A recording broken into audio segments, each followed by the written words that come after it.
Welcome to Rock Ministry TV.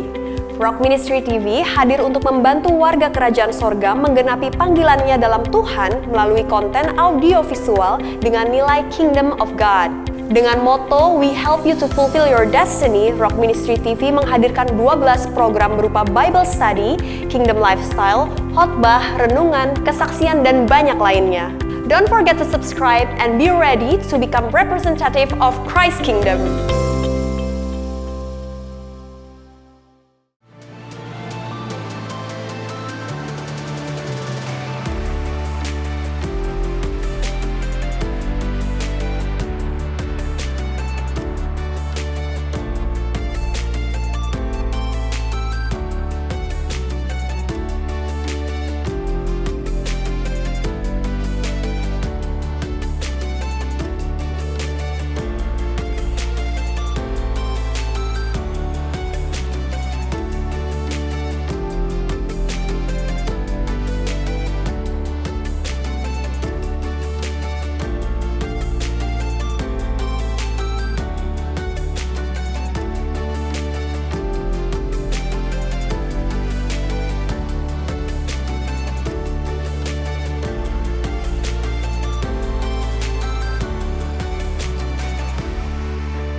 Shalom warga kerajaan, kami sangat bersuka cita karena tidak ada satupun yang dapat menghalangi kita untuk dapat beribadah dan merasakan kasih serta anugerahnya. Melalui online streaming ini, kami percaya saudara akan diberkati dan kita bisa menyembah Raja di atas segala Raja. Mari siapkan hati, waktu, dan ajak anggota keluarga saudara untuk ikut menyanyi, menyembah Tuhan, dan fokus kepadanya. Catat dan renungkan khotbah yang dibagikan, ucapkan syukur atas kehadiran dan berkat Tuhan. Kami percaya melalui ibadah ini, kebaikan dan anugerah Tuhan tercurah atas kehidupan kita semua. Selamat beribadah, Tuhan Yesus memberkati.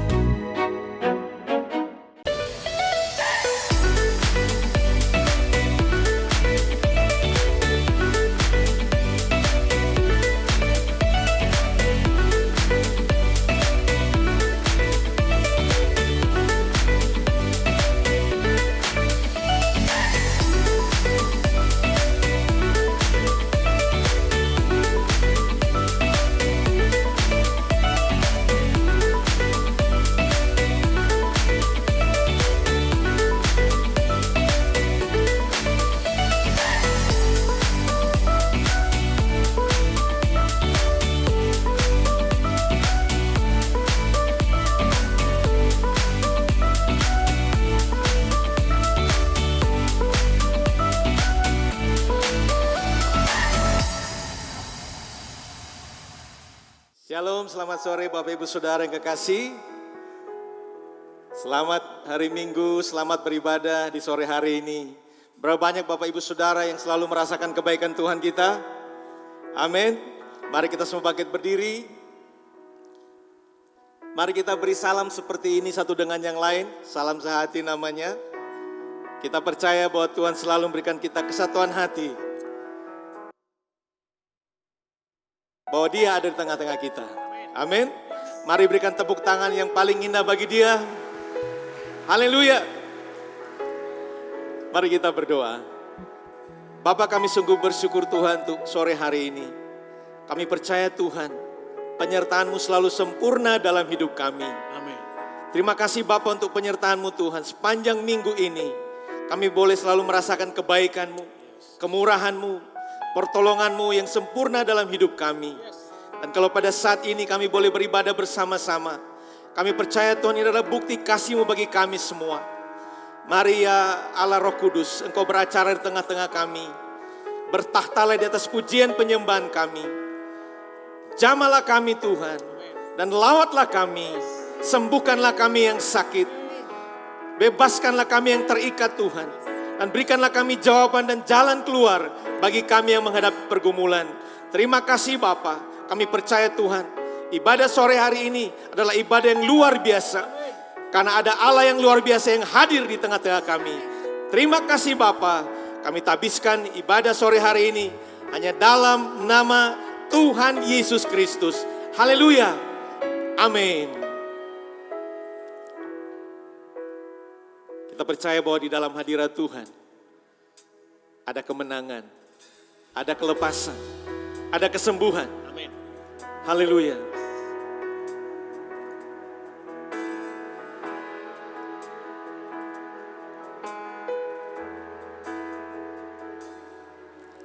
Tuhan hadir di bait kudusnya saat umat mencari wajahnya, berseru, berdoa, bersujud menyembah dan menikmati kehadirannya. Tuhan mau dekat dengan umatnya yang datang dengan segenap hatinya, berseru, berdoa, bersujud menyembah dan menikmati kehadirannya. Hadiratmu, hadiratmu memenuhiku, hadirat kudusmu penuhi baitmu, dan ku tersungkur menyembahmu, yang ku nampak hanya kemuliaan-Mu. Tuhan hadir, Tuhan hadir di bait kudusnya saat umat mencari wajahnya, berseru, berdoa, bersujud menyembah dan menikmati kehadirannya. Tuhan mau dekat, Tuhan mau dekat dengan umatnya. Amin. Yang datang dengan senang hatinya, berseru, berdoa, bersujud menyembah dan menikmati kehadirannya. Hadiratmu, hadiratmu memenuhiku, hadirat kudusmu penuhi baitmu, dan ku tersungkur menyembahmu, yang ku nampak hanya kemuliaan-Mu. Hadiratmu, hadiratmu memenuhiku, hadirat kudusmu penuhi baitmu, dan ku tersungkur menyembahmu, yang ku nampak hanya kemuliaan-Mu. Kami percaya Tuhan, hanya di dalam hadirat-Mu kami akan dapatkan sukacita, kami akan dapatkan damai sejahtera, menerima kasih yang berlimpah-limpah Tuhan. Terima kasih Tuhan, Engkau berikan kami kebebasan menikmati hadirat-Mu. Haleluya. Kirala basata kaya rala bayana masana ya mo. Kirala baba basen. Syukur bagimu Tuhan. Oh rabasana kaya rala bayana masen. Sinaya masana ya mo.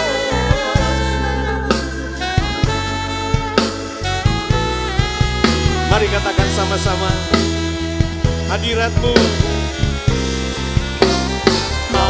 hadiratmu memenuhiku, hadirat kudusmu penuhi bait-Mu, dan ku tersungkur menyembah-Mu, yang ku nampak hanya kemuliaan-Mu. Hadirat-Mu, hadirat-Mu memenuhiku, hadirat kudus-Mu penuhi bait-Mu, dan ku tersungkur menyembah-Mu, yang ku nampak hanya kemuliaan-Mu, yang ku nampak, yang ku tersungkur menyembah-Mu, yang ku nampak hanya kemuliaan-Mu, dan ku tersungkur, dan ku tersungkur menyembah-Mu, yang ku nampak hanya kemuliaan-Mu. Kami bersyukur, biarlah kuasa-Mu Tuhan nyata di tempat ini. Biarlah Kau berkarya di tengah-tengah kami, ya Allah Roh Kudus, jamah kami. Inilah kami Tuhan, anak-anak-Mu. Kami naikkan pujian kami dan penyembahan kami, ya Tuhan. Syukur, terima kasih buat kebaikan-Mu. Haleluya.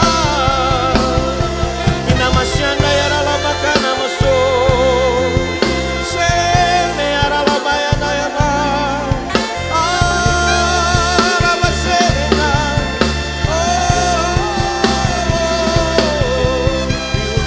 ibaba sada masena.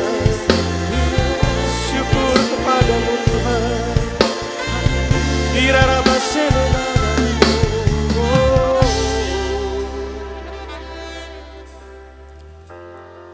Kira basata kaya raba.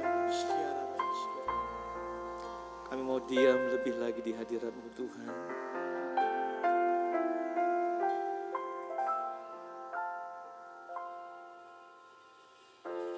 Penuhi hatiku dalam hadir-Mu.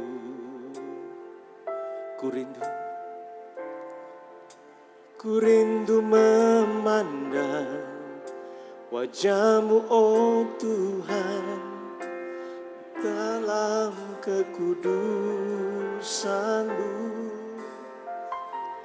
Bawaku dekat dalam hati-Mu, dalam hati-Mu.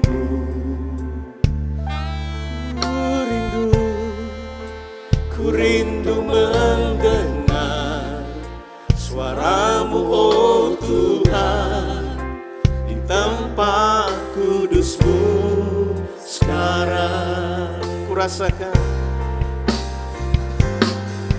rasakan kasih-Mu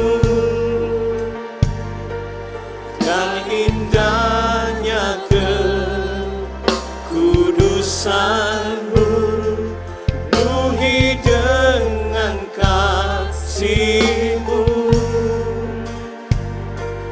diam di hadirat-Mu. Angkat tanganmu, ku mengangkat tanganku dan ku bersyukur menyembah-Mu, penuhi dengan kasih.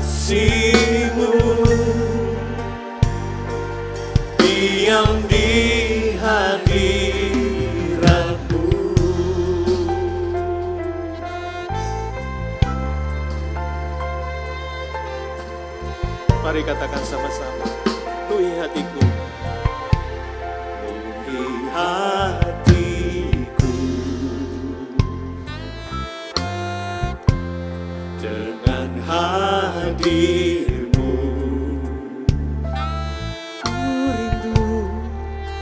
Ku rindu memandang wajahmu, oh Tuhan, di dalam kekudusanmu. Bawaku dekat, amin,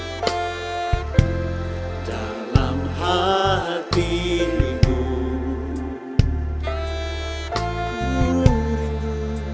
Ku rindu mendengar suaramu, oh Tuhan, di tempat kudusmu sekarang.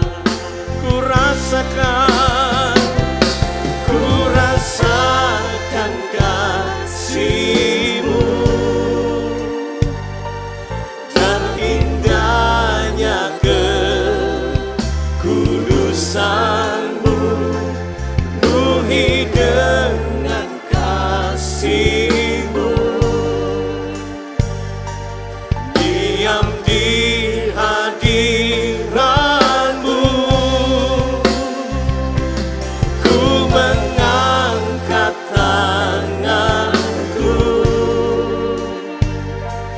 dan ku bersyukur menyembah-Mu, penuhi dengan kasih-Mu, diam di hadirat-Mu.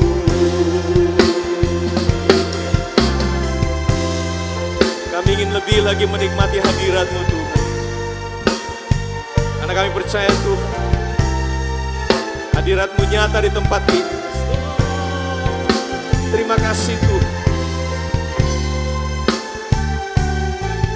Lebih lagi Allah Roh Kudus berkarya di tengah-tengah kami dengan kuasa-Mu, Tuhan. Haleluya.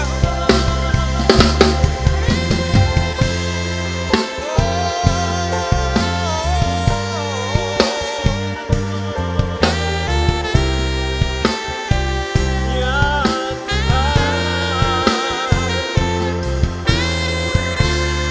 Masya takaya rabaya musuh.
berikan tepuk tangan paling meriah bagi Tuhan Yesus Allah kita.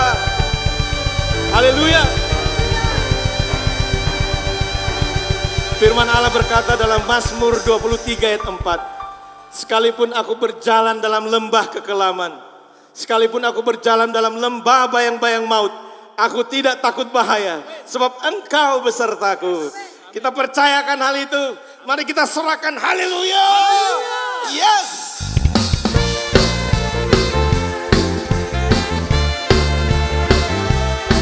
Tepuk tangan sama-sama.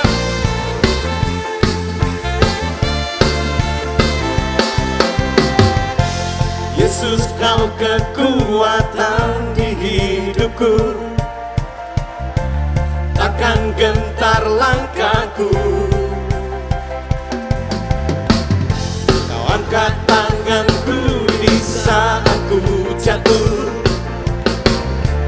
Kaulah sumber kuatku. Amin. Lembah yang kelam kan ku lewati, sebab Engkau sertaku. Dengan imanku ku diselamatkan oleh kuasa Yesusku. Angkat tanganku, ku sorakan haleluya. Namamu berkuasa, surga bumi nyatakan. Ku angkat tanganku, nyatakan Kau hebat, Allah yang perkasa, berkuasa selamanya.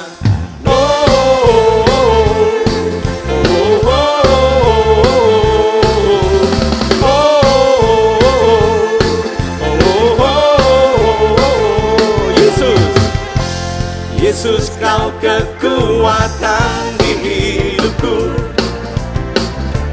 takkan gentar langkahku. Yes. Kau angkat tanganku di saat ku jatuh, Kaulah sumber kuatku. Lembah yang kelam, lembah yang kelam kan ku lewati. Amin. Sebab Engkau sertaku. Yes. Dengan imanku ku diselamatkan oleh kuasa Yesusku.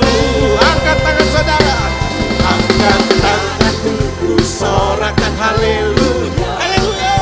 Namamu berkuasa, surga bumi nyatakan.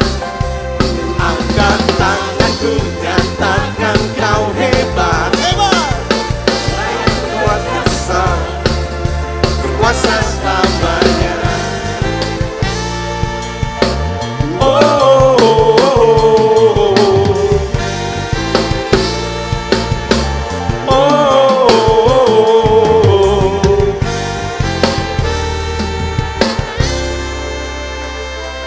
Ku angkat tanganku, ku sorakan haleluya. Namamu berkuasa, surga bumi nyatakan.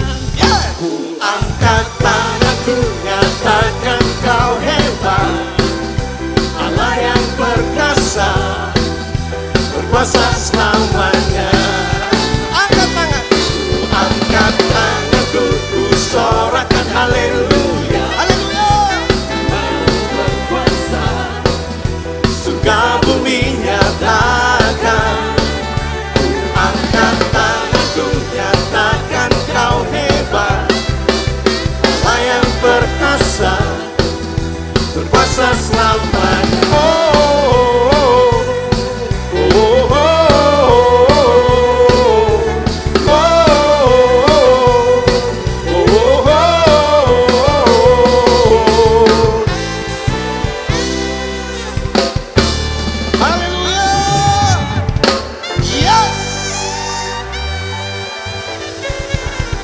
Saudara, bulan ini tema kita adalah developing, mengembangkan.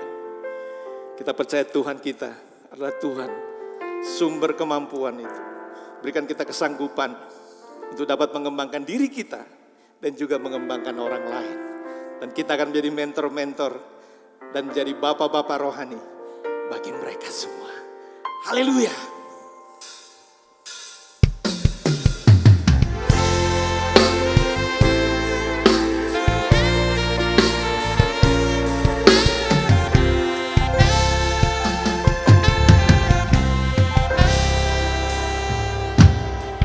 Lapangkanlah tempat kemahmu, bentangkan tenda kediamanmu. Jangan menghemat, panjangkan talinya, dan panjangkan kokoh patokmu. Lapangkanlah tempat kemahmu, bentangkan tenda kediamanmu. Jangan menghemat, panjangkan talinya, dan panjangkan kokoh patokmu. Sebab engkau kan mengembang ke kanan ke kiri. Keturunanmu kan memperoleh bangsa-bangsa dan mendiami kota-kota sunyi. Siapkanlah dirimu. Mari katakan sama-sama. Lapangkanlah tempat kemahmu, bentangkan tenda kediamanmu. Amin. Jangan menghemat, panjangkan talinya, dan panjangkan kokoh patokmu. Sebab engkau akan mengembang,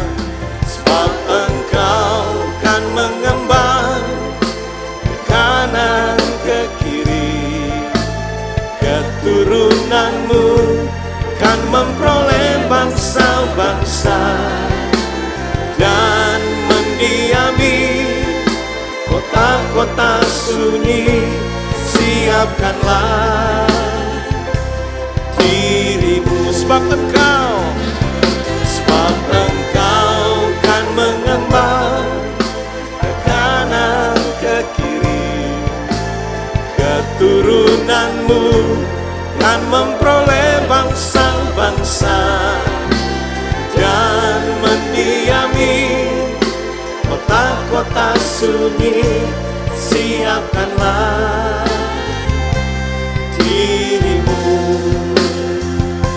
Kita percayakan setiap firman Tuhan, janji Tuhan dalam hidup kita seperti nyanyian tadi. Dan biarlah kita meresponnya, menyatakan kita siap untuk melakukan apa yang menjadi perintah Tuhan. Tuhan, ini kami hamba-Mu. Jadilah sesuai kehendak-Mu. Kami siap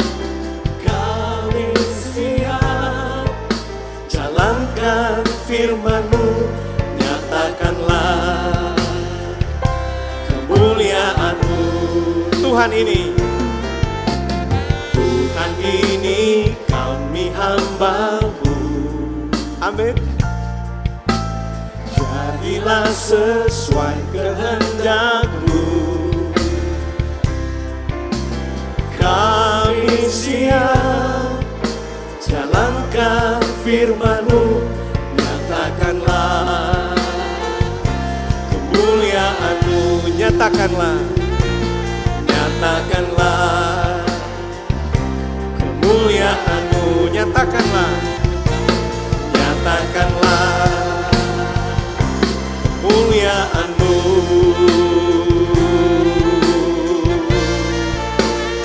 Haleluya.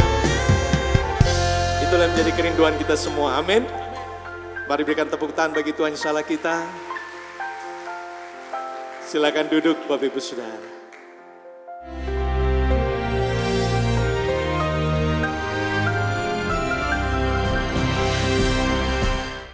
Shalom warga kerajaan. Elia dan Elisha memulai dari Gilgal. Gambaran daripada segala celah masa lampau, yaitu disingkirkan oleh Tuhan, ya. Roll away. Itu gambaran pada kehidupan kita yang dilahirkan kembali. KLB, Kristen lahir baru. Tetapi kemudian mereka melanjutkan perjalanan ke Betel. Banyak yang berhenti cuma sampai di sini. Mereka bangga disebut orang Pentakosta, karismatik, whatever. Rencana Tuhan bukan seperti itu. Mari kita berjalan lebih jauh. Di Betel maupun Yeriko ada sekolah-sekolah nabi. Dan kerjanya cuma berdebat. Kita lihat di sosmed. Mereka cuma berdebat soal doktrin, soal dogma. Sia-sia, buang waktu. Ya, just make a final statement. Saya nggak mau diajak debat-debat, nggak ada gunanya. Dan mereka mengatakan, tahukah engkau bahwa Tuhanmu akan diangkat oleh Tuhan hari ini? Aku juga tahu, kata Elisha, diamlah. Shut up. Kadang-kadang kita memang harus tegas. Nggak usahlah, sebab pengetahuan membuat yaitu kita jadi sombong, kepalanya yang besar. Tetapi pewahyuan siapa Tuhan, siapa diri kita akan membuat kita humble. Ya, hatinya yang besar, bukan kepalanya yang besar. Demikian juga mereka sampai kepada stasiun yang ketiga, itu Jericho. Jericho ada dua arti. Yang pertama, City of Palms. Sampai sekarang saudara bisa dapatkan yaitu korma-korma yang manis di Jericho. Ya, sekalipun di tempat yang kering justru manis sekali, yaitu kormanya. Yang kedua adalah City of Fragrance. Ya, harum. Orang sesampai ke Jericho bukan cuma lahir baru, bukan cuma penuh Roh Kudus, tapi KAA, Kristen Amanat Agung. Mereka menyebarkan keharuman Kristus kemana-mana. Dan seperti kita tahu, Jericho adalah kota yang terkutuk, tetapi kemudian menjadi satu kota yang akhirnya diberkati, juga disehatkan airnya oleh Nabi Elisha. Gambaran kehidupan dari kutuk menjadi berkat, bahkan diberkati menjadi berkat. Saya berdoa supaya banyak para saudara mengerti bahwa panggilan kita adalah jadi Kristen Amanat Agung. Billy Graham mengatakan dengan tepat sekali, dia berkata, engkau diselamatkan untuk dua hal. Yang satu ya tidak terlalu penting, satu sangat penting. Yang pertama adalah supaya kamu diselamatkan, supaya kamu tidak masuk neraka, supaya kamu diberkati. Tapi yang kedua, supaya engkau menjadi berkat buat orang lain. Bagaimana caranya? Yaitu menjadi diri kita, menjadi Kristen Amanat Agung. Ada dua perintah Tuhan yang utama. Yang pertama, the greatest commandment. Baru the greatest commission. Great commandment adalah mengasihi sesama. Ya, sama seperti Kristus telah mengasihi kita. Yohanes 13. Dan kemudian kita melihat juga the Great Commission, Matius 28, Markus 16, yaitu mengabarkan Injil. Jadi pertama-tama itu harus penuh dengan kasih. Korma itu tegak lurus. Orang yang menerima Kristus, menerima Roh Kudus, itu roh kebenaran, pasti lurus. Tidak mungkin bengkok, saudara, ya. Dan buahnya itu ada di kepalanya, saudaraku, ya. Hidupnya itu penuh dengan buah yang manis, yang mempermuliakan nama Tuhan. Karena Tuhan tidak panggil kita to be successful, Tuhan panggil kita to be fruitful. Be fruitful. Jadilah KAA, Kristen Amanat Agung. God bless you warga kerajaan. Amin. Shalom warga kerajaan.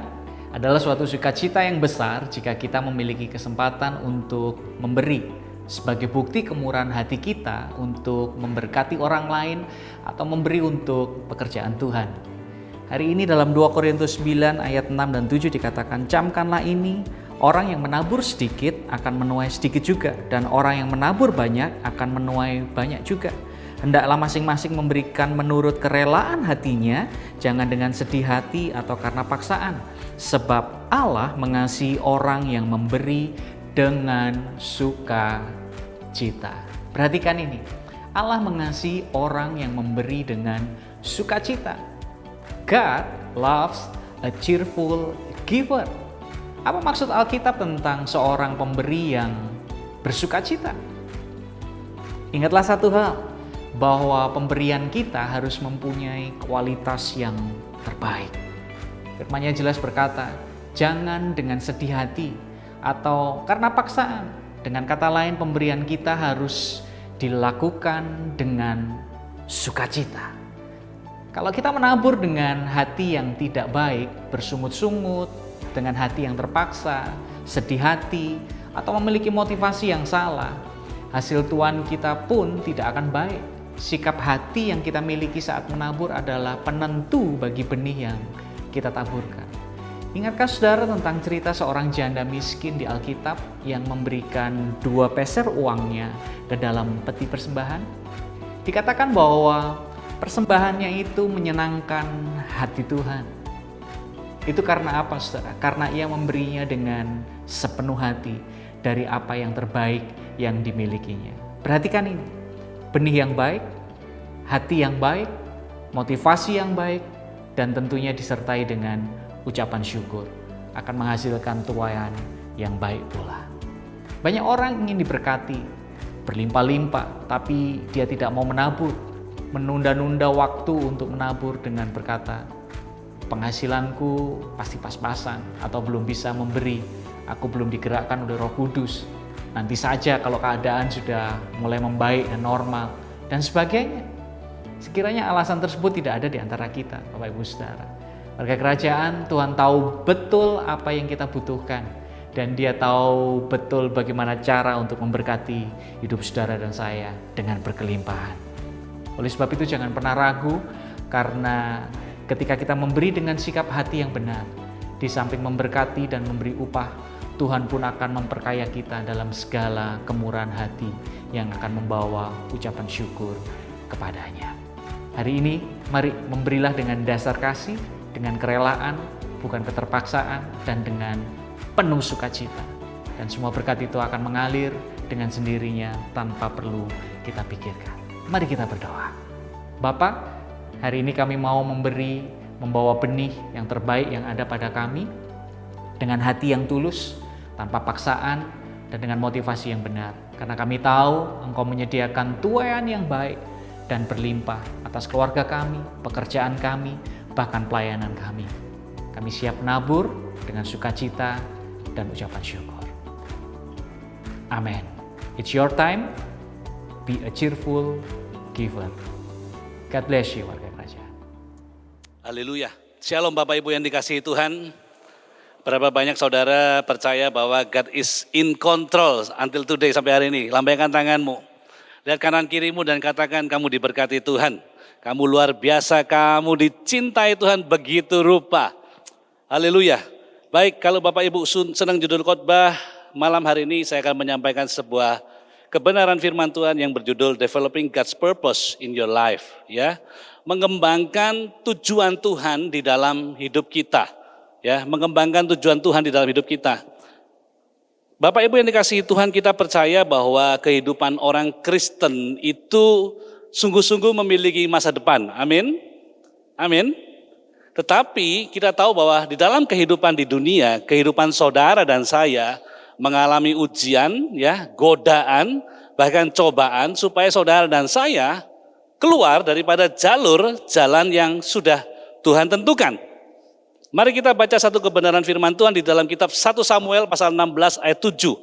1 Samuel 16 ayat 7, saya nggak baca semua, tetapi Bapak Ibu bisa baca yang bold saja. Dikatakan bukan yang dilihat manusia, yang dilihat Allah. Manusia melihat apa yang di depan mata, tetapi Tuhan melihat sampai kedalaman hati. Dalam bahasa Inggrisnya dikatakan, for the Lord does not see as man sees.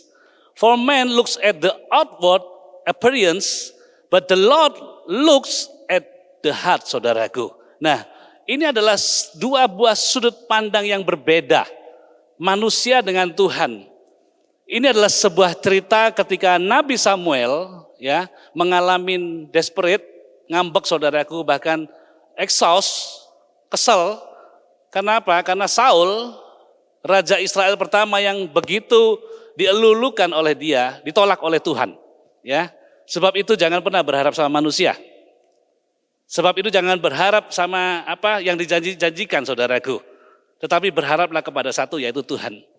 Dan ketika Samuel duduk, Tuhan katakan, ayo bangkit, ambil tabung tanduk itu penuhi dengan minyak, pergi urapi putra Isai, Daud putra Isai itu. Dan akhirnya singkat cerita saudaraku, Samuel pergi ke rumah Isai dan satu persatu Isai memperkenalkan kakak daripada Daud yang rupawan, yang elok rupanya, bodinya itu luar biasa cocok jadi raja.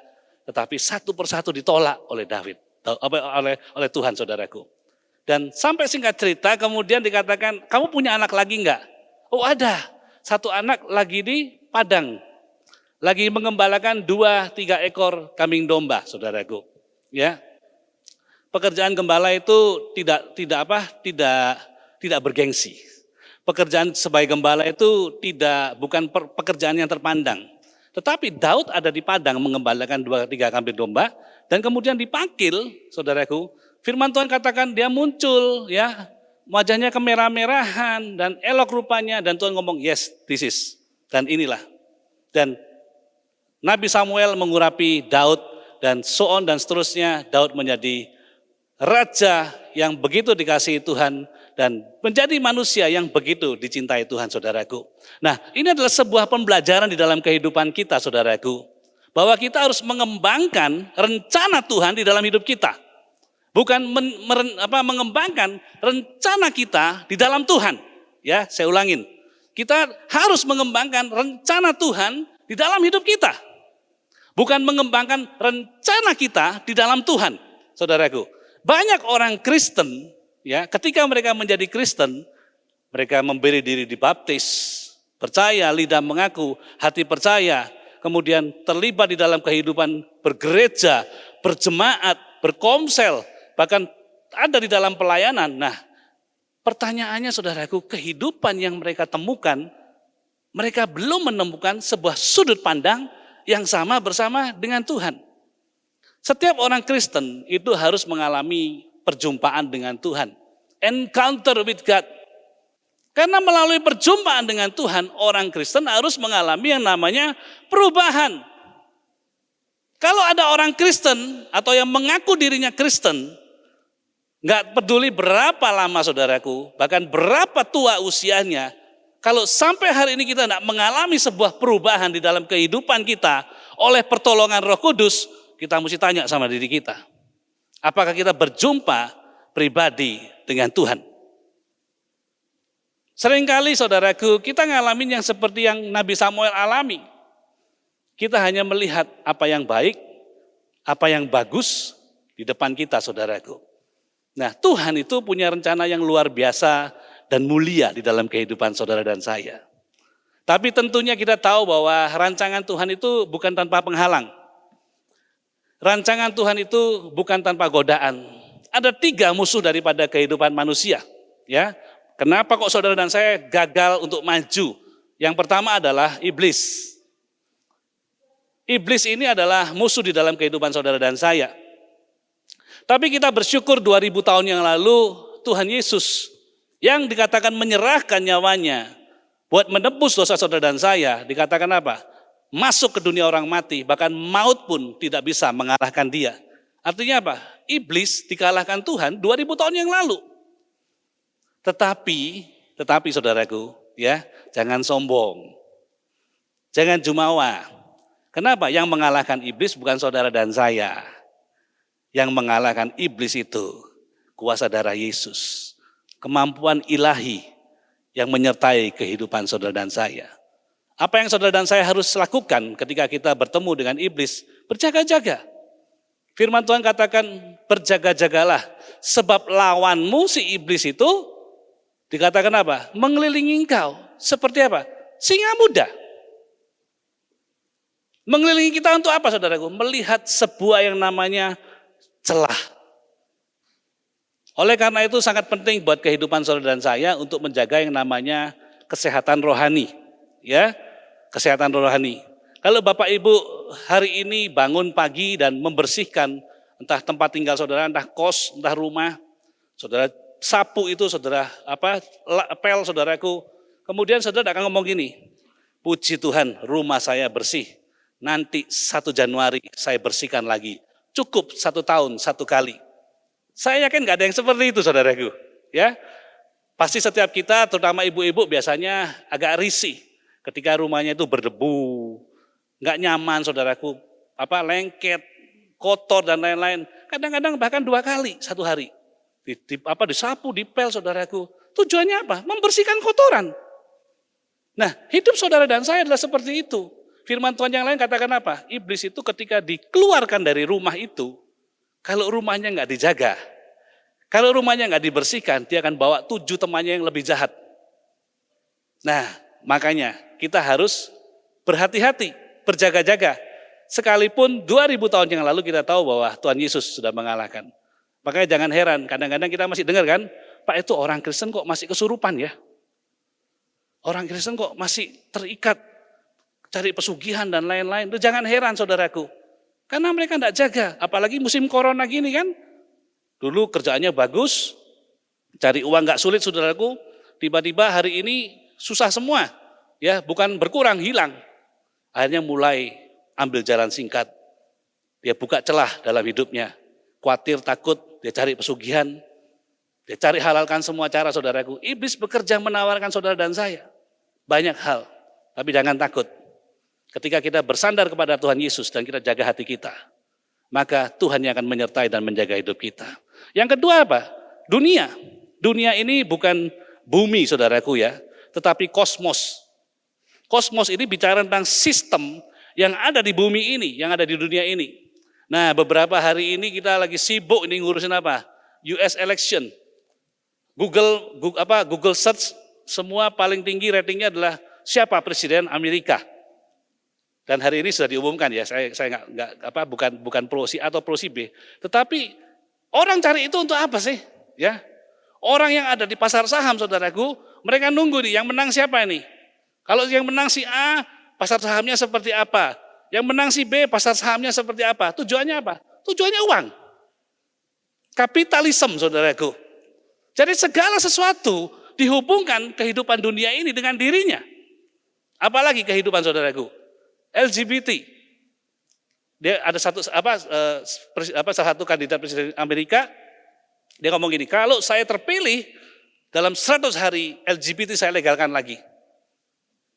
Beberapa minggu lalu militer daripada Taiwan, ya militer Taiwan, saya baca di berita karena sudah muncul di berita saya omongkan, menyetujui pernikahan sejenis di dalam anggota pasukannya, saudaraku.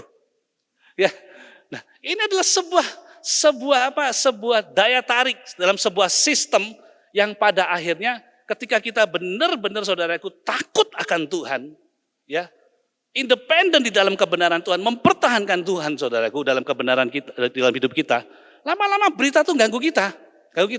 Lama-lama iyalah, gak apa-apa lah, kasihan lu mereka juga manusia, kita mengasihi jiwanya saudaraku, yang kita benci adalah dosanya, ya kita tidak benci orangnya, kita benci dosanya. Tapi kalau kita tidak jaga hati ini, dunia ini akan seret kita. Dan ukuran daripada dunia itu jelas, kesuksesan, terkenal saudaraku, materi, uang, itu tolak ukur yang dipakai. Kalau kita tidak jaga hati sampai hari ini, maka poin yang kedua ini, dunia akan seret saudara dan saya ke sana. Orang bingung saudaraku, hari ini ekonomi Bali tadi saya baca, ya ekonomi Indonesia itu -5 pertumbuhannya. Kuartal 3 kemarin -3, berapa, total -5. Bali -11 pertumbuhannya. Tuh kalau udah lihat gitu saudaraku, apa tidak mengerikan? Para pakar mengatakan begini, ekonomi dunia dalam beberapa bulan ini mundur 11 tahun. Bukan berhenti, bukan koma loh ya, mundur 11 tahun. Alat ukurnya apa? Pertumbuhan ekonomi. Alat ukurnya apa? Uang, saudaraku. Makanya jangan heran, firman Tuhan katakan di dalam Injil, pada akhir zaman manusia akan dihadapkan pada 2 hal. Menjadi hamba mamon atau menjadi hamba daripada Tuhan semesta alam. Kalau kita tidak jaga hati saudaraku, kita akan diseret menjadi hamba mamon. Sekalipun kita rajin beribadah. Sekalipun kita rajin saudaraku di dalam pelayanan, kalau kita tidak jaga hati, kita tidak akan maju. Kalau toh kita maju, motivasi kita bukan kembali kepada Tuhan, motivasi kita kepada dunia ini. Dan yang ketiga, yang paling berat musuh kita adalah diri kita sendiri. Dan ini sudah menjadi sebuah kesepakatan saudaraku, bahwa musuh terbesar kita ini bukan orang lain. Musuh kita adalah diri kita sendiri. Nah, iblis dikalahkan oleh darah Yesus. Iblis dikalahkan oleh kesaksian saudara dan saya. Dunia dijaga atau ditaklukkan oleh apa? Pikiran yang terpusat kepada Kristus. Tetapi diri sendiri saudaraku, itu adalah peperangan di dalam hidup saudara dan saya. Nah, saya mencatat ada 7 kebiasaan yang merusak, yang membuat saudara dan saya gagal maju. Apa itu? Yang pertama adalah rasa malu. Ya, rasa malu. Rasa malu ini beda sama malu-maluin saudaraku ya.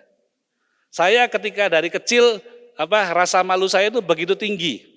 Karena background daripada orang tua, pekerjaan, terus status sosial, ekonomi, sehingga dari kecil saya itu sangat malu untuk menatap mata orang, eye contact saudaraku ya.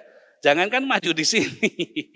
Saya masih ingat sampai saya kuliah, saya tidak berani presentasi di depan kelas. Saya berani, saya bisa bikin konsepnya, saya bisa bikin presentasinya, tapi saya ngomong, jangan saya yang ngomong. Kalau saya yang ngomong pasti amburadul. Kenapa? Saya punya rasa malu. Dan saya mau kasih tahu, rasa malu itu bukan dari Tuhan. Tuhan katakan apa? Tuhan menerima kita apa adanya loh. Menerima kita tanpa syarat. Tuhan tidak pandang status saudara dan saya. Tuhan tidak lihat background kita, masa lalu kita seperti apa. Tetapi ketika kita merendahkan diri di hadapan Tuhan, Tuhan bawa kita masuk saudaraku ke dalam hadiratnya. Rasa malu itu harus dibuang. Hari-hari ini di dalam siklus yang ada ini, Corona Academy, apa yang saudaraku yang membuat orang bertahan? Ketika orang dibuang rasa malunya. Dulu ketika masih nyaman pekerjaannya, mereka bekerja dengan jabatan, status, omset yang begitu luar biasa. Tapi hari ini ketika hilang, saudaraku, mereka dipaksa, ya, bahasa ekonomi itu untuk downgrade, turun ke bawah, bukan lagi jadi pengusaha, tapi reseller, saudaraku, makelar dan lain-lain. Makanya jangan heran hari ini kalau saudara pergi ke Denpasar, keliling saudaraku, di kanan kiri saudara akan ketemu mobil, ya, yang isinya apa aja? Buah, terus telur, apa lagi? Tisu, whatever saudaraku, baju. Mereka buang rasa malunya. Saudara tahu pedagang telur itu, ya, yang punya peternakan telur yang sampai puluhan ribu itu. Dulu boro-boro turun untuk ke Denpasar. Orang rebutan beli. Karena telur di Denpasar ini saudaraku kurang. Ya, sampai harus diimpor dari Jawa. Hari ini mereka harus panen sendiri, ya, hasilnya. Mereka harus masukkan sendiri ke mobil, mereka harus pergi sendiri ke kota atau ke tempat tujuan. Mereka buka bagasi belakang, mereka tulis itu, dijual. Dan kalau kasih kita punya rasa malu, kita tidak hidup saudaraku. Kenapa? Yang penting kan halal. Kadang-kadang orang disuruh jualan, malu saudaraku. Loh, siapa tahu melalui barang jasa yang saudara dan saya jual, kita jadi berkat loh buat orang itu. Melalui barang dan jasa yang kita jual dengan benar saudaraku, kita tolong orang itu. Who knows? Mari buang rasa malu itu. Yang kedua apa? Perkataan yang tidak terkontrol. Nah, seringkali kita gagal maju. Kenapa? Kita gampang saling ngomong. Ya, ketika kita emosi, gampang sekali kita ngomong. Dan seringkali perkataan yang dikeluarkan pada waktu emosi itu melukai orang. Merusak hubungan. Tapi satu lagi yang mau saya tekankan. Perkataan yang tidak terkontrol apa? Terlalu mudah umbar janji. Saya orang tua ya yang belajar banyak di sini. Dulu saya gampang sekali ngomong sama anak saya. Ya nanti dibelikan, nanti diajak, nanti apa. Kadang-kadang saya tidak tepati janji saya. Saya bisa punya alasan, papa sibuk, papa banyak kerjaan. Tetapi saya tidak bisa kontrol omongan saya. Bagaimana orang dinilai tanggung jawabnya? Dari omongannya. Kalau hal yang kecil nggak bisa dia dipercaya. Buku aja pinjam nggak dibalikin saudaraku. Ya saya nggak tahu kalau saudara ada yang pinjam buku belum balikin ya. Bertobatlah nanti pulang balikin bukunya ya. Kalau buku aja nggak dibalikin, gimana mau percaya yang lain? Kalau hal yang kecil aja nggak bisa dipertanggungjawabkan. Apalagi tanggung jawab yang lain. Perkataan yang tidak penting, perkataan yang tidak terkontrol, itu membuat diri kita tidak bisa maju di hadapan Tuhan. Yang ketiga apa? Kompulsif, suka maksa, sakarepe dhewe, otoriter. Ya pemimpin Pak, pemimpin kan harus otoriter, betul. Tapi kompulsif ini semua diarahkan kepada dirinya. Kalau dia memaksa, goalnya supaya saya senang, supaya saya puas, supaya saya happy.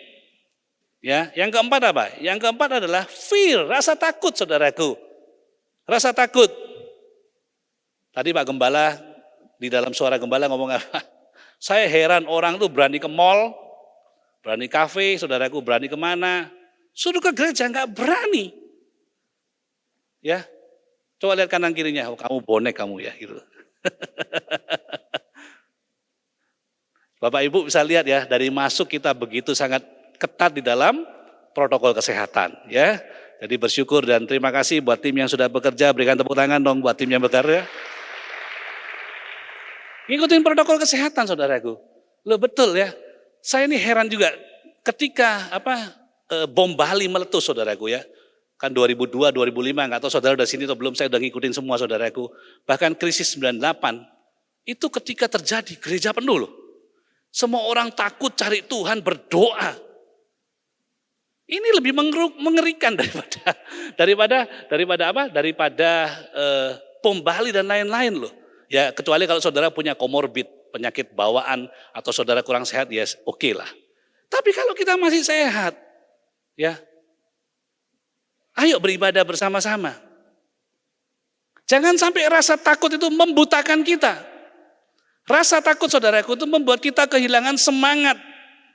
Rasa takut itu membuat kekuatan kita lemah. Jangan sampai saudaraku rasa takut itu menghilangkan tujuan Tuhan dalam hidup saudara dan saya. Yang keempat apa? Hopelessness, tidak punya pengharapan.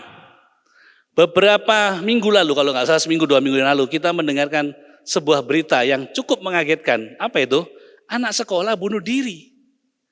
Bunuh diri anak sekolah. Ditanyain, dia tulis surat. Kenapa kok bunuh diri? Stres. Karena kebanyakan PR. Pernah baca ya beritanya ya? Lo bayangin terus ketika saudaraku mati kan ya, masuk neraka kan bunuh diri kan.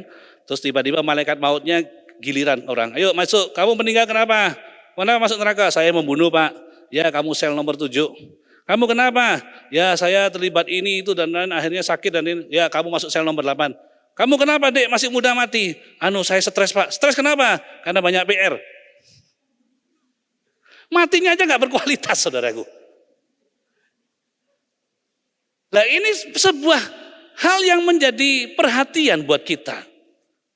Buat orang tua ya, jangan kasih hal yang mudah buat anak-anakmu. Kalau cuma gara-gara PR saja dia bunuh diri saudaraku. Apalagi nanti kalau kerja. Nanti kalau kerja jualan barang nggak dibeli saudaraku, langsung memang nggak suka sama saya, memang nggak cocok pekerjaan saya, nggak ada yang dukung saya. Masuk kamar, kunci kamar, hilang akhirnya dari peredaran. Kenapa? Nggak punya pengharapan.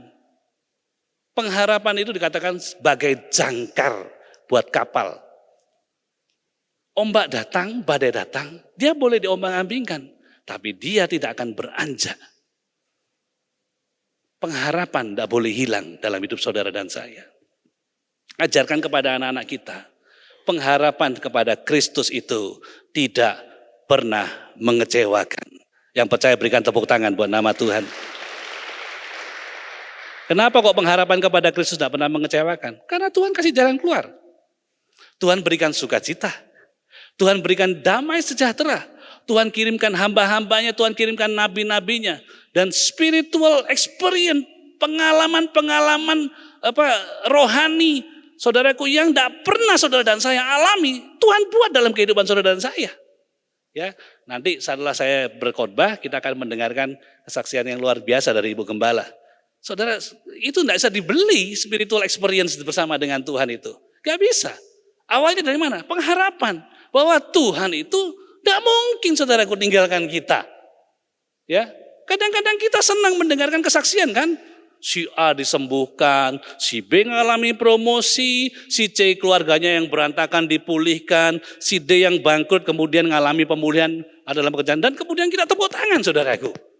Nah pertanyaannya, pengharapan itu seperti ini. Apa percaya bahwa kesaksian-kesaksian yang dialami orang-orang di sekeliling kita akan terjadi di dalam kehidupan kita? Seharusnya kita percaya, karena Tuhan yang saudara dan saya sembah tidak berubah dahulu, sekarang, dan sampai selama-lamanya, dan Tuhan tidak pernah pilih kasih dalam kehidupan saudara dan saya. Tepuk tangannya kok nanggung gitu. Tuhan tidak pernah pilih kasih saudaraku.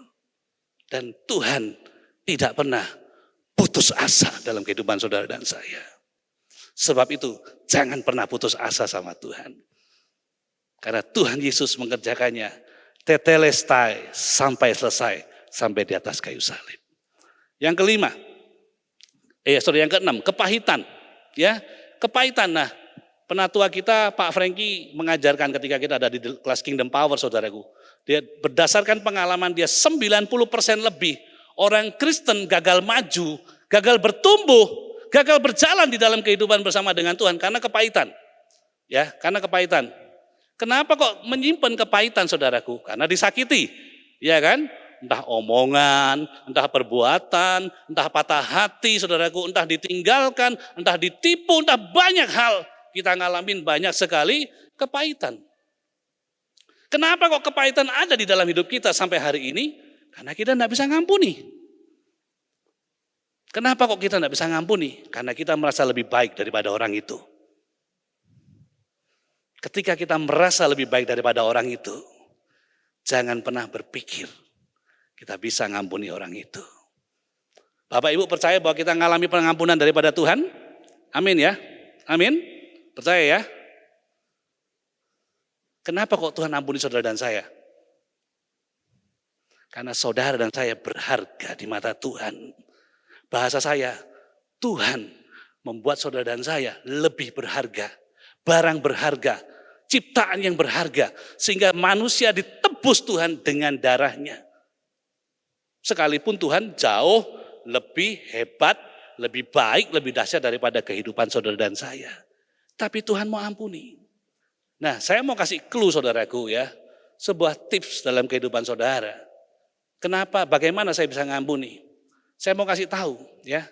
Kepahitan itu dalam hidup kita, itu cuma sebuah pilihan. Saya ulangin ya. Kepahitan itu dalam hidup kita cuma sebuah pilihan. Rasa sakit, dimaki orang, ditipu orang, disakiti orang, difitnah orang, itu pasti saudara dan saya alamin. Ya, saya dari kecil hidup di Jawa, udah sering saudaraku kuping saya ini merah, dibully saudaraku ya, dikata-katain, ngalamin diskriminasi, macam-macam. Tapi untuk menjadi kepahitan, itu opsional dalam hidup saya. Pilihan. Dulu ketika saya tidak ngerti, saya simpan itu, awas kamu ya. Saya dulu kesel sama papa saya dulu kesel sama guru saya sampai tulis surat saudaraku sampai guru saya. Saya pokoknya marah, semuanya. Saya pikir semua kesakitan saya, nggak ada jalan lain, harus menjadi kepahitan. Tapi saya mau kasih tahu dan kabar baik hari ini. Kepahitan itu bukan suatu kebutuhan atau kepastian dalam hidup kita. Saudara dan saya bisa tolak, saudara bisa buang, saudara bisa gantikan dengan kasih Tuhan yang begitu besar, dengan pengertian dan pertolongan Roh Kudus yang membuat saudara dan saya mengalami kelegowoan dalam hidup kita. Orang yang ngampuni itu orang yang lega. Ya, saya ulangin, orang yang ngampuni, orang yang lega. Bayangin kalau saudara dan saya tidak bisa ngampuni, nggak mungkin ada kelegaan dalam hidup kita. Saya kasih contoh, saudara mungkin disakiti berapa tahun yang lalu. Punya enggak kesempatan pilihan untuk enggak milih kepahitan? Ada, saudaraku. Bagaimana Pak saya supaya tidak kepahitan? Berdoa buat orang itu. Berkati orang itu. Ya, berkati dengan sesuatu yang menurut saudara tidak layak lah. Gitu. Kalau saudara pikir, saya kasih permen aja tidak layak Pak, ya kasih permen. Saya kasih kue tidak layak Pak, kirimin kue. Ketika saudara belajar melepaskan kasih, saudaraku, ya, berdoa buat orang itu, maka kepahitan rasa benci itu diubah sama Tuhan menjadi kasih dan kebaikan Tuhan. Berapa banyak yang mau melakukan? Berapa banyak yang mau melakukan? Lambaikan tanganmu. Ini PR buat kita, ya. Statement dari saya, kepahitan itu bukan suatu kewajiban. Kepahitan itu pilihan dalam hidupmu. Rasa sakit, iya, benar. Itu pasti saudara saya alami. Tapi jangan taruh rasa sakit itu menjadi sebuah kepahitan dalam hidupmu. Yang ketujuh, rasa tidak aman, saudaraku. Apa yang hilang dari kehidupan kita hari ini? Rasa tidak aman.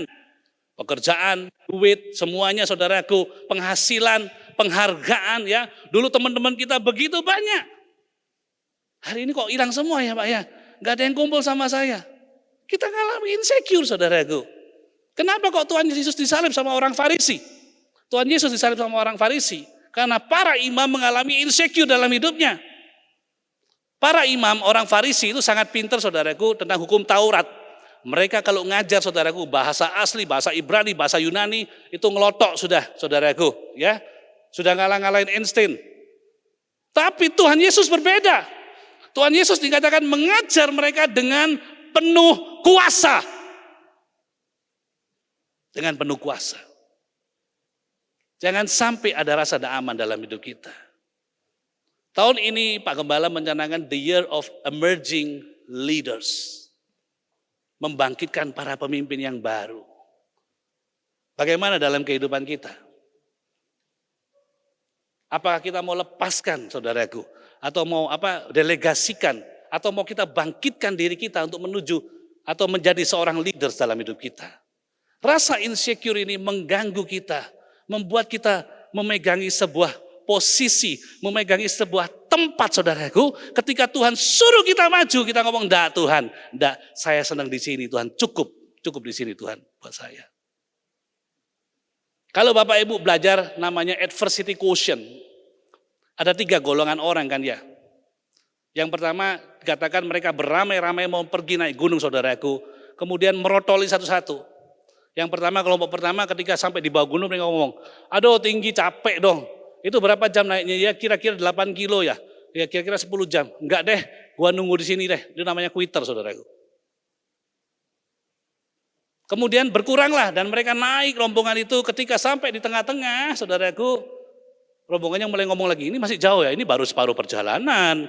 Itu loh puncaknya masih 5 jam lagi. Kayaknya enggak deh, gua di sini aja deh. Ini di sini pun pemandangannya udah bagus, indah. Kita kemah di sini ya. Nanti kalau dulu turun, tak siapin makanan. Kelompok kedua namanya camper. Tinggal di zona nyaman. Kelompok yang ketiga namanya adalah conqueror. Atau orang, atau victorious. Orang yang sampai ke puncak. Nah banyak orang Kristen saudaraku. Mereka berhenti di tengah jalan. Tadi saya sangat diberkati suara gembala dari Pak Gembala. Discouragement. Elisha mengejar Elia itu saudaraku ya. Dari Jordan, Bethel dan seterusnya. Dia nggak selesai. Dia tunggu sampai dapat 2 bagian rohnya. Kenapa? Rasa nyaman ini membunuh iman kita. 2 titik kritis dalam kehidupan orang Kristen saudaraku ketika ada di puncak dan di zona nyaman. Jangan sampai zona nyaman itu membunuh iman kita saudaraku.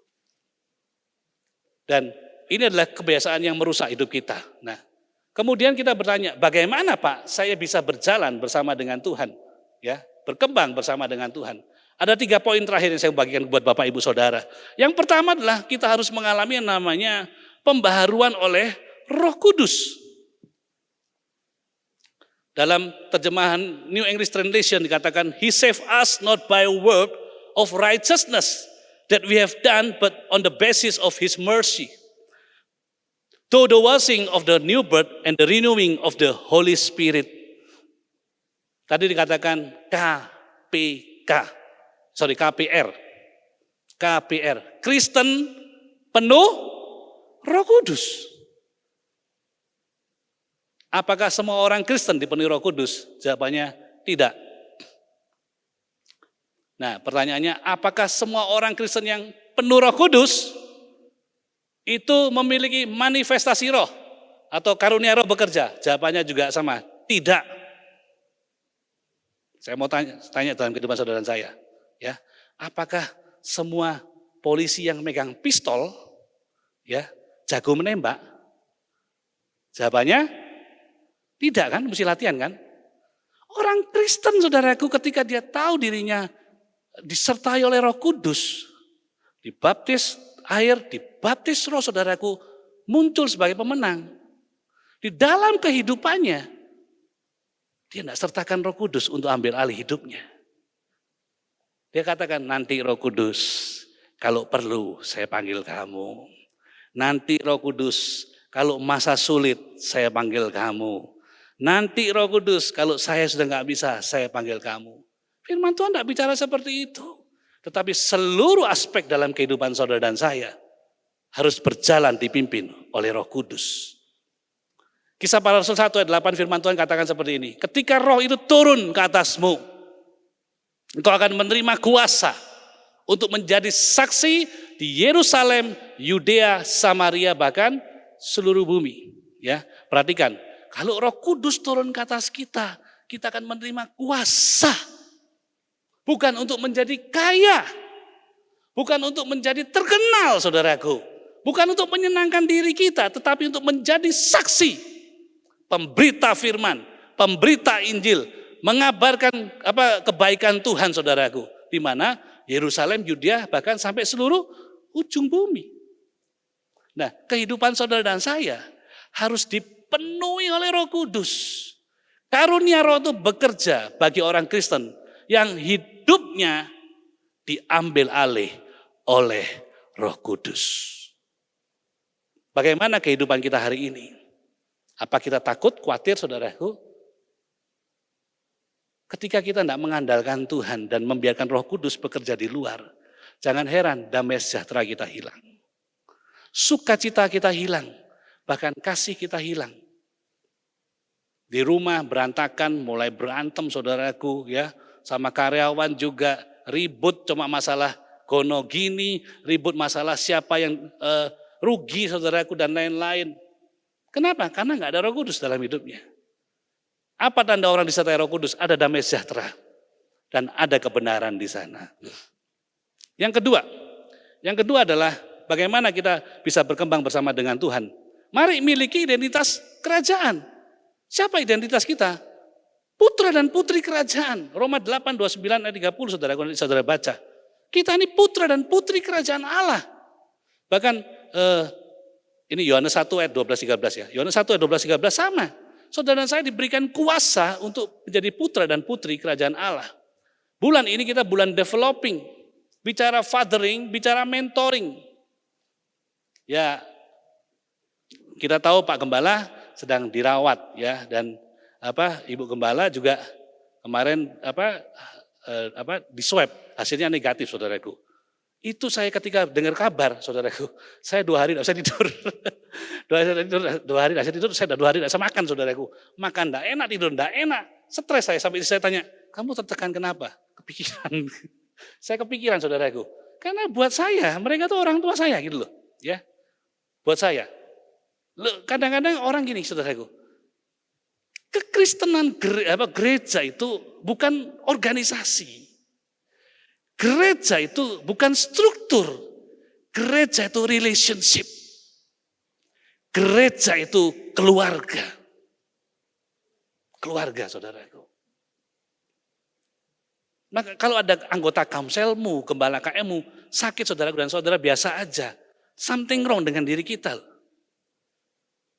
Tengah malam saya sering bangun, saya sering kali doa syafaat, buat gembala, buat penatua, buat gembala subwilayah saya, gembala sektor, gembala KM, jemaat, terus pegawai saya, kompetitor, supplier, saya doakan saudaraku, ya.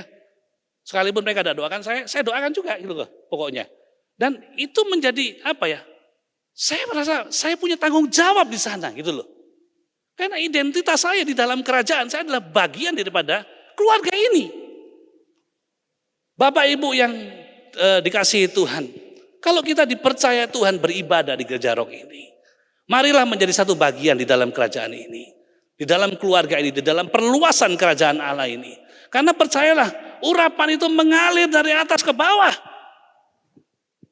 Urapan itu mengalir, saudaraku, dari Bapa di surga, ya, kepada Bapak rohani atau Bapak jasmani dan turun kepada anak-anaknya. Dulu kalau saya tidak digembalakan di tempat ini, saudaraku, saya bertumbuh di Komsel. Saya berani ngomong, saya berani bersaksi, saya jadi cerewet seperti ini, saudaraku, dari Komsel. Dulu saya masih ingat ketika pertama kali ikut persekutuan, saudaraku, disuruh doa makan aja, saudaraku, makannya pun gorengan ya. Itu tidak bisa saya. Itu pertama kali saya berdoa dan benar-benar ceket di tengah jalan, saudaraku, doa saya. Kalau hari ini saya ada tempat ini, saya bersyukur menjadi bagian daripada kerajaan Allah. Dan kalau identitas saya tidak diubah, ya, tidak diubah, saudaraku. Saya bukan menjadi putra dan putri kerajaan Allah, tetapi saya menjadi putra dan putri yang yatim piatu. Tadi sebelum saya khotbah bersama Pak Cucu, Pak Christian, tadi saya video call sama Pak Gembala. Saya minta blessing daripada beliau. Pak, berkati anakmu. Saya mau sharing, saya mau khotbah. Dan dia berkati. Dan saya percaya, saudaraku, itu bukan cuma sekedar ngomong. Bukan cuma sekedar doa. Tetapi doa daripada orang tua itu. Sama seperti Yakub berdoa kepada 12 suku Israel. Tidak ada satupun yang tidak terjadi, saudaraku. Mau diberkati lebih? Minta berkat sama orang tua rohanimu. Minta berkat sama orang tua jasmanimu.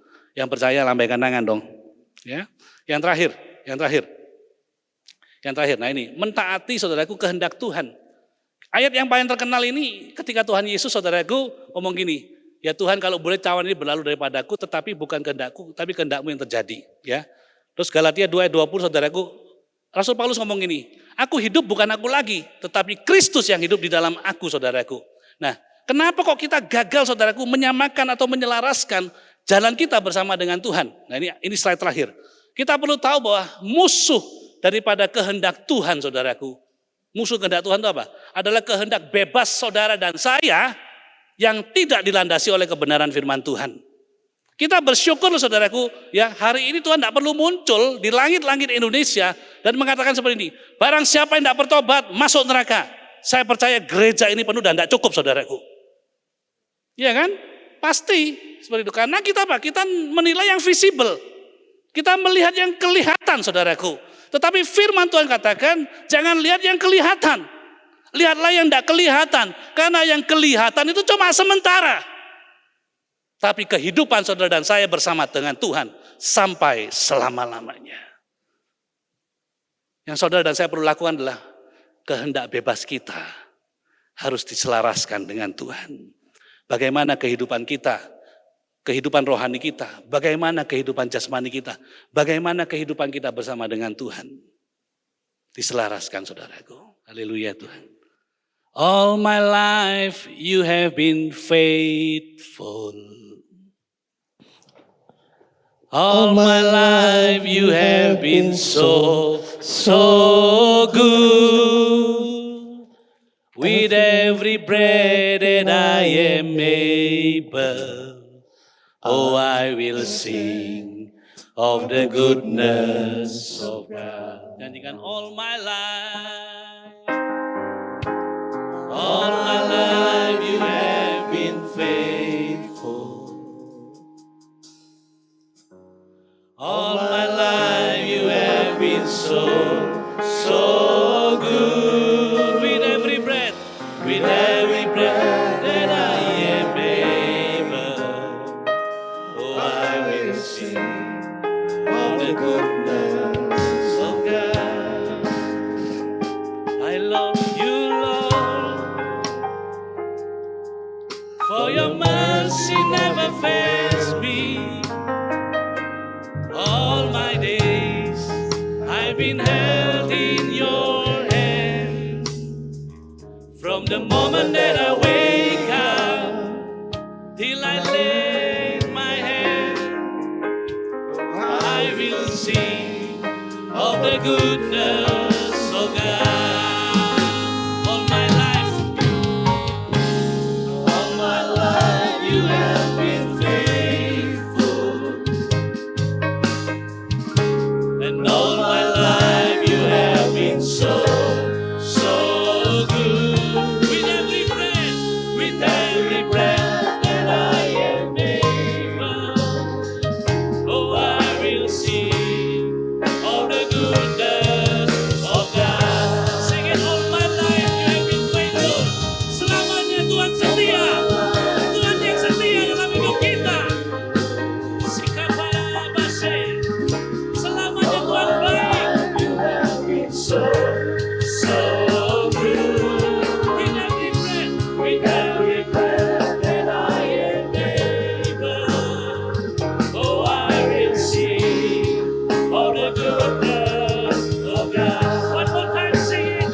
All my life you have been faithful. All my life you have been faithful. All my life you have been so good. With every breath that I am able, oh, I'm gonna sing of the goodness of God. Oh, I will sing of the goodness of God. Oh, I will sing of the goodness of God.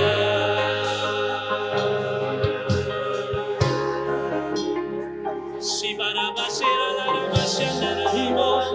Sibarabasera la barabasera la la la la la. Naikkan penyembahanmu, naikkan pujianmu. Biar jadi halo yang harum di hadapan Tuhan. Sibarabasera la la la la la la.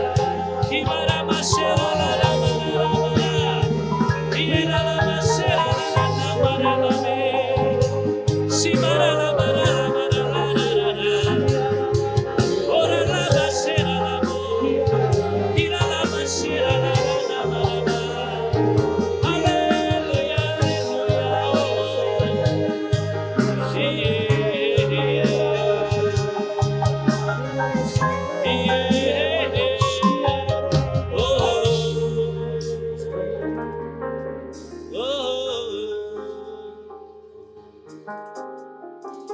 Begitu banyak firman yang kami dengar hari ini Tuhan.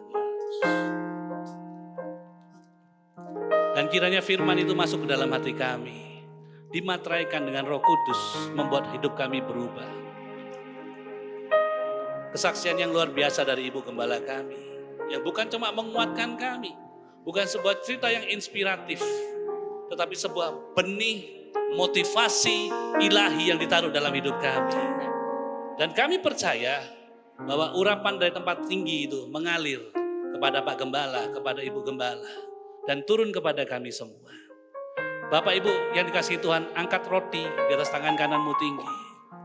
Kristus yang telah menjadi teladan dalam hidup kita, menjadi contoh dalam hidup kita, untuk hidup di dalam kehidupan yang baru di dalam Kristus Yesus, dengan berjalan di dalam tuntunan Roh Kudus. Apakah warga kerajaan yakin percaya bahwa roti yang kita angkat tinggi ini adalah lambang persekutuan kita dengan tubuh Tuhan Yesus Kristus? Amin. Mari kita makan dalam nama Tuhan Yesus.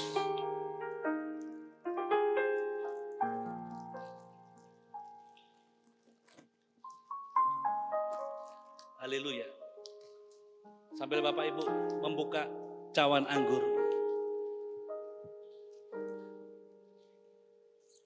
Mari kita periksa dalam hati kita. Apakah masih ada 7 kebiasaan itu yang harus kita buang? Rasa pahit, rasa malu, perkataan yang tidak terkontrol, ketakutan, rasa tidak aman. Kalau ada, mari kita minta sama Tuhan. Supaya Tuhan tolong kita, memampukan kita untuk mematikan kedagingan kita dan hidup ke depan seturut perintah Tuhan. Cawan anggur ini disebut New Covenant, perjanjian yang baru. From new covenant there is newborn. Dari perjanjian yang baru, maka lahir manusia yang baru, yaitu saudara dan saya. Tanpa perjanjian yang baru, saudara dan saya tidak akan pernah mengalami lahir baru. Tetapi kelahiran yang baru, karena Tuhan Yesus membuat sebuah perjanjian yang baru. Saudara tidak hidup di dalam kutuk, tetapi kita hidup di dalam berkat. Kita hidup di dalam pertolongan Tuhan. Kita hidup di bawah pengampunan Tuhan. Apakah warga kerajaan yakin percaya bahwa cawan yang kita angkat tinggi ini adalah lambang persekutuan kita dengan darah Tuhan Yesus Kristus? Mari kita minum dalam nama Tuhan Yesus.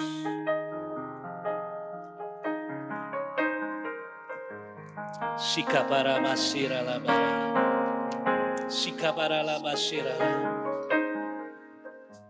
Kibara labasi. Kita akan berdoa, siapa? Silakan bertugas. Mari warga kerajaan kita bersatu hati, kita berdoa malam hari ini. Kami bersyukur buat anugerah-Mu, buat kebaikan-Mu Tuhan. Kami berdoa Tuhan malam hari ini buat setiap orang tua rohani kami Tuhan. Gembala penatua Tuhan, khususnya Pak Arifin Tuhan. Kami percaya Tuhan, roh kesembuhan mengalir malam hari ini Tuhan. Pemulihan, bahkan mujizat daripadamu terjadi malam hari ini Tuhan. 2-3 orang sepakat meminta daripadamu Tuhan. Kami percaya Tuhan, Engkau mencurahkan roh pemulihan, roh kekuatan Tuhan. Mujizat terjadi di dalam nama Tuhan Yesus Tuhan. Kami percaya Engkau dokter di atas segala dokter. Engkau tabib yang ajaib di dalam nama Tuhan Yesus. Kami berdoa buat Bu Vivi di dalam nama Yesus Tuhan. Kau memberkati, menjaga dan melindungi juga Tuhan. Kami memberkati buat Pak Franky, Bu Memen, Bu Christine Here, Bu Kristi, bahkan Pak Thomas dan keluarga. Kami minta perlindungan yang daripadamu Tuhan. Penyertaan-Mu Tuhan. Kami berdoa Tuhan, biarlah anugerah-Mu melimpah dalam kehidupan orang tua rohani kami Tuhan. Kami bersyukur Tuhan. Kami berdoa juga buat setiap gembala wilayah, gembala sektor, bahkan setiap gembala komsel yang ada Tuhan. Penyertaan dari perlindungan-Mu selalu nyata Tuhan. Kau memberkati mereka waktu mereka keluar, waktu mereka masuk. Kau membawa mereka semakin hari semakin naik, bukan turun Tuhan. Kami memberkati juga bangsa dan negara kami Indonesia Tuhan. Kami melepaskan damai sejahtera yang dari surga turun atas Indonesia Tuhan. Kami melepaskan roh kesembuhan, roh yang luar biasa yang daripada Tuhan turun atas bangsa ini Tuhan. Kami percaya Engkau memberkati Presiden kami Pak Joko Widodo, Pak Ma'ruf Amin, bahkan setiap kabinet kerja Tuhan, untuk menangani Tuhan COVID-19 ini. Kami berdoa, berikan mereka hikmat yang daripadamu Tuhan.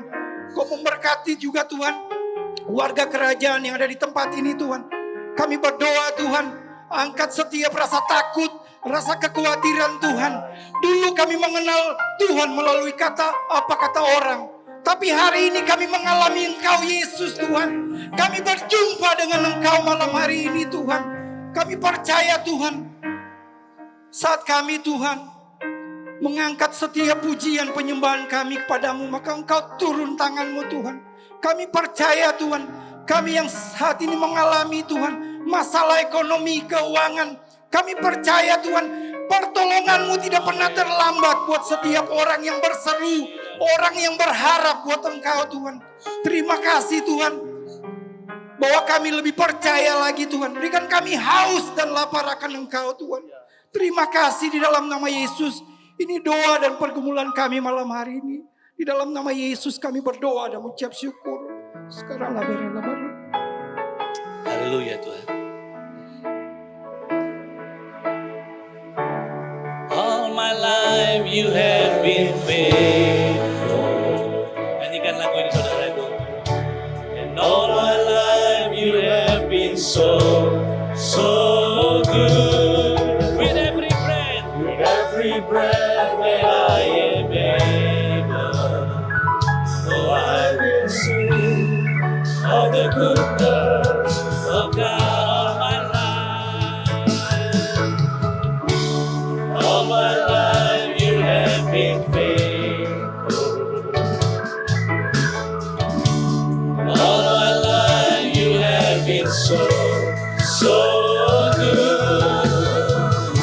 With every breath that I am able, oh, I'm gonna sing of the goodness of God. Oh, I'm gonna sing of the goodness of God. Oh, I'm gonna sing of the goodness of God.